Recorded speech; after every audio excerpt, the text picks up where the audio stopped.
Hi everyone, welcome back to AFTV, welcome to another Transfer Daily Extra. Now this one's come a little bit out of the blue because, listen, I'm not completely surprised talking about this player, but I didn't think we'd need to make a Transfer Daily Extra and a breakdown so quickly because from kind of little to no interest and everything being quite quiet, suddenly Arsenal seem really advanced in their talks for Alexander Zinchenko from Manchester City. Now, lots of different media outlets reporting basically the same story but with slightly different details. Some saying it's advanced, some saying that this deal's all but going ahead. Others saying that the talks are just progressing well, but we'll see. The point is, Arsenal clearly very interested in Zinchenko and are clearly looking at him as their backup to Lisandro Martinez. But I think that's the key detail is he coming in as a backup to Lisandro Martinez, who I very much saw as a left-back coming in, as someone who's going to really compete with Kieran Tierney, and if Kieran Tierney were to find form, can also play centre-back or as a holding midfielder, and was going to play a lot of roles and be a pretty expensive but very crucial squad player that would have had a big part to play in this team in multiple different roles.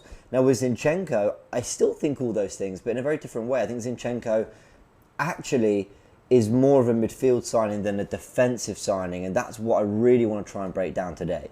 But we start with his player profile, as we always do.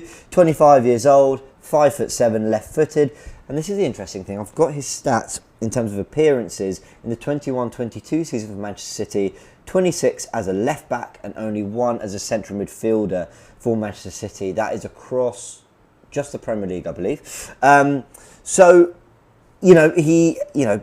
predominantly played as a left back for Manchester City, which is why Arsenal fans will be looking at that as, when you see the appearances he's made, when you look at the fact that Lisandro Martinez deal has kind of collapsed and everyone's kind of talking about him as the replacement, as the plan B, it suggests that we're sort of looking at him as our left back. But I just have this feeling that he's going to have a different role to Lisandro Martinez in terms of just quite how much we deploy him in midfield. Before we go into that though, I just want to show you a little something that Graham and I discussed. This is about a month and a half ago, when talking about the players we wanted to see Arsenal sign, talking about the players that we wanted to see added to the squad, and Zinchenko's a player we both mentioned, and here's what we had to say about him. Have a little look at this. So I want to upgrade with someone of quality on the left side, possibly someone who could maybe sort of like play in different positions as well. And that's why, for me, I'm going to make Zinchenko my first signing I would love to have in. The thing I like about him is his mobility, the fact that I watched him playing for Ukraine in midfield. Yeah. And he was outstanding. So he could even double up in midfield as well. He offers versatility, can play left side. Also, he didn't complain last year. He only played something like 10 games for Man City. Yeah. And he's a real quality player. So he would be my first choice.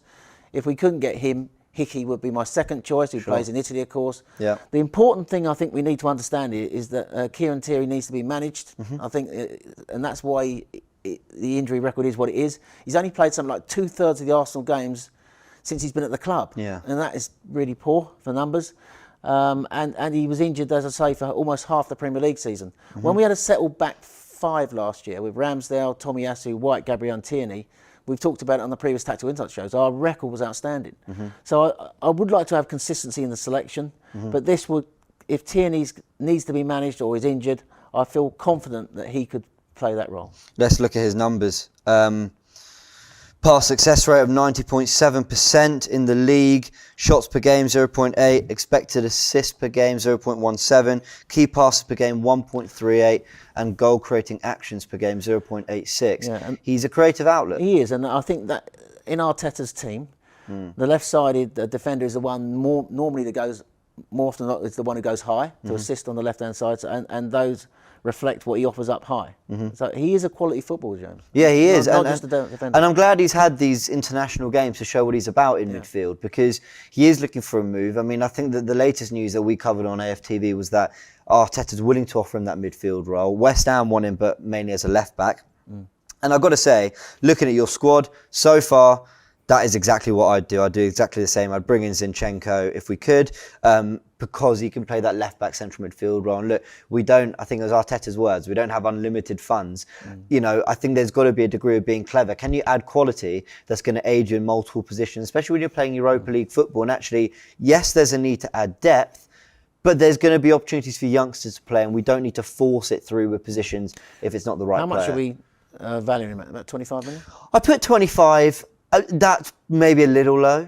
So as you can see, a player we both really wanted, a player that, for the very reasons mentioned, can play left back, can play in midfield. Now, I think what's really interesting when you look at kind of where he stacks up, statistically in the Premier League, doing my usual hitting FBref, seeing where he ranks, seeing how some of his numbers and especially key passing attributes, how they rank compared to others in the Premier League. And he's in the top 5% only for fullbacks, I will specify. So they taken his number as a fullback, that's where he played last season, and compared him to all the other fullbacks. He ranks in the top 5% for passes completed, passes into the final third, passes into the penalty area, shot creating actions, goal creating actions, touches, carries, and passes received. I mean, to be in the top 5% is pretty impressive. Now, that comes with all the usual context. He plays for Manchester City. They have a lot of the ball. They like to keep possession. When you're a fullback for Manchester City, you're not... I mean, listen, you're going to be on the ball a lot, especially the way Guardiola deploys his fullbacks to come inside and almost essentially play in central midfield spaces. He's going to have a lot of success, a lot of fun, especially as a left back playing in central midfield roles. So, in a central midfield type role.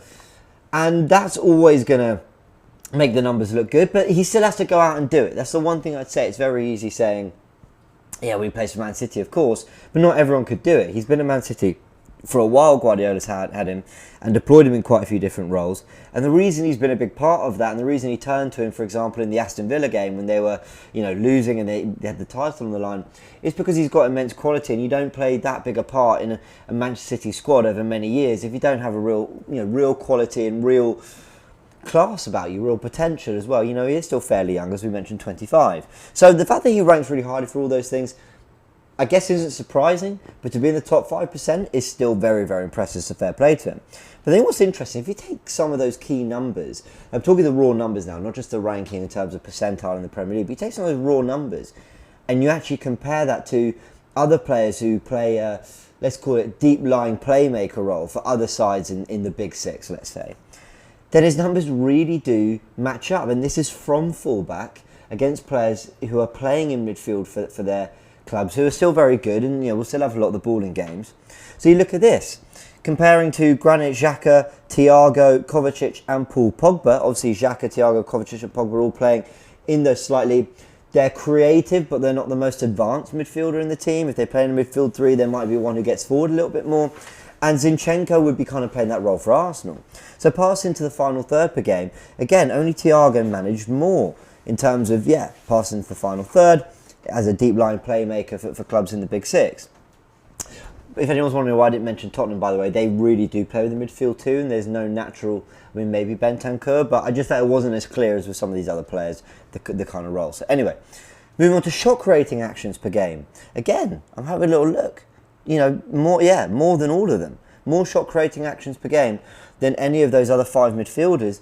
And in terms of passes received per game, right up there as well, more than all the other five players. Now, listen, I'm not saying he's better in that role than all the other players. Again, playing for Manchester City would have helped a lot, but doing that from fullback, against players, we mentioned passes received, shot creating actions and passing to the final third, basically stats that they should be doing quite well in all those other players, and they do. Zinchenko's numbers from fullback seem to really match. If you think that's a fair comparison, let me know. I'm not going to dwell on it too much. I think it's interesting when you kind of compare. Gives you a bit of an idea for the fact that he does have that final third quality. He does have that finesse in the attacking areas. He can add that quality and be that little bit of a difference when we're trying to get a goal or create chances. Now, there are contexts to these stats, I will say, away from everything I've just been saying. These are the clubs that he got 90 minutes against in the Premier League last season. Aston Villa, twice against Wolves, Leeds, Newcastle twice, Leicester, Norwich, Watford and West Ham. Now, no disrespect to any of those teams, but it's not like when we did the Jesus breakdown and I could call on his starts in the Champions League semi-finals or the starts against Liverpool where he scored and then assisted Phil Foden. And I could see that Guardiola called on him in big moments. With Zinchenko, he's been more of a squad player for City, who's been called on in certain moments. As I said, come on when they were losing against Aston Villa, helped win the title, played a big part in that, by the way. But generally, he's been used pretty, not sparingly, but used as a squad player against the sides that City are expected to beat a bit more comfortably, which all would have fed into why certain numbers, as we mentioned, were very, very impressive, and why maybe, as we said, passes into final third, passes received, all them look so good. City are always going to have a lot of the ball in those games. But still worth looking. I've given you the context. You make up your mind. I'm just presenting the facts. Let's take it to the tactical pad, which we've got here. Now, we've put him straight in the midfield three. I've put him on the left of the midfield, Odegaard on the right, and then we've got the rest of the side there. Obviously, Martinelli, Saka holding the width, Jesus would drop deep. That's kind of the look of the team. Partey at the base, White, Gabriel, Tierney, Tomiyasu. Now, with Zinchenko, I think what's really interesting about him is he's a player who... Man City. We're buying so many Man City players, I've called us Man City. Arteta has used Granit Xhaka. In fact, let's get Granit Xhaka up on screen. Where is he? Let's pull him up on screen here and pull Zinchenko out for a second. Now, Granit Xhaka has been used in a few different ways when alongside, Partey, whether it's been Lokonga or Maitland-Niles or whoever.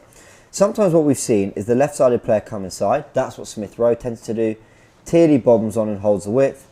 And Granit Xhaka can just cover that space pretty comfortably. He almost forms part of a back three and build up. He almost forms part of the... Like he'll slot in alongside White and Gabriel and everything will feed through them. What we've seen more recently is actually Tierney slotting into the inverted wing-back role and Granit Xhaka getting in while Martinelli holds the width. Oh, let's just move these blue ones here. And Odegaard and Xhaka will get forward. Now, the natural expectation is that Granit Xhaka, if Zinchenko's playing midfield, that's where Zinchenko will play, and he'll play in one of those advanced eights. Now, all those numbers I've mentioned, his passing stats are very good. He, contributes when it comes to goal-creating actions and shot-creating actions. He could absolutely thrive in this area. In fact, let's just highlight it. Here. He could thrive in that area. Would be nice if I could highlight it better. There we go. In fact, he might even make darting runs, we'll do it in red, into these areas. I think Zinchenko's absolutely made for that. I think the stats show it. I think we've just seen the way he's played for Ukraine. For the Ukraine, he has played much more in that role in the recent international break, I think Nations League and the World Cup qualifiers. That's where he was making those darting runs, getting into those left-sided created areas. He can even be quite good from the right side, but we haven't seen too much of that. But, as I mentioned, Granit Xhaka's original role when he came into the team, worth mentioning as well, because when you've got players like Kieran Tierney who love bombing forward, Nuno Tavares, who definitely likes getting forward, he's much more of a forward-thinking player than a defensive-thinking player, it means that actually you can have Kieran Tierney still get forward, Martinelli come inside and support, and Zinchenko cover that space in the way Granit Xhaka was, because he's used to being a left-back, because he's used to being an inverted full-back. It gives Arsenal an unbelievable amount of rotation in this left side of the pitch, whether it be Tierney coming forward, Zinchenko holding, Martinelli darting inside, whether it be Zinchenko getting forward, Tierney holding the space, Martinelli holding the wing for the runs and the underlaps. I think it gives Arsenal so many different ways for their football to flow. So many different ways for Arsenal to approach that left-hand side and adjust in game without having to make subs or make any big tactical tweaks. So I think Zinchenko's a player that absolutely fits what Arteta's going to want to do. I think he's a player that fits absolutely what Arsenal want to do. He's immensely talented, and I think he's done what he's done in Manchester City. He'll have played in some central areas naturally because of the role he's deployed in at left-back, but this is a player who I think can evolve at Arsenal now, can take it just another level, doing what he's been doing for the Ukraine and Man City, bring it all together at Arsenal, be one of the key players as Jesus is going to be now, and I think just take his game on another level and show that he could be the main man in central midfield, where he hasn't really been used for Manchester City. But guys, that's been my breakdown on Zinchenko, a little bit of a spontaneous one there. Let me know your thoughts, get in the comment section. Do you like this signing? Do you think it's a good backup? Do you think he's coming into, I say backup, alternative to Lisandro Martinez? But do you think he is an alternative for Lisandro Martinez? Do you think he's going to be a left back for us, or do you think he's going to be left back cover if needs must and a Tierney gets injured? Or do you think he's coming in to, as I say, evolve his game and be that creative left-sided number 8 that Arsenal I do think really need? And as me and Graham mentioned in that clip we just showed you, we both really want him and think he can do a role there. So we will see. Guys, a big thank you. Like this video if you did enjoy it. Subscribe to the channel for all the Orlando content coming out in the coming days. We absolutely can't wait to be there. Can't wait to see the new signings as well. Big thanks. See you on the next one. Shop for AFTV merch at shop.aftv.co.uk. Subscribe to us on YouTube. Follow us on Instagram, Facebook, Twitter, TikTok, Snapchat and Twitch. We've got content for every platform, so check it out.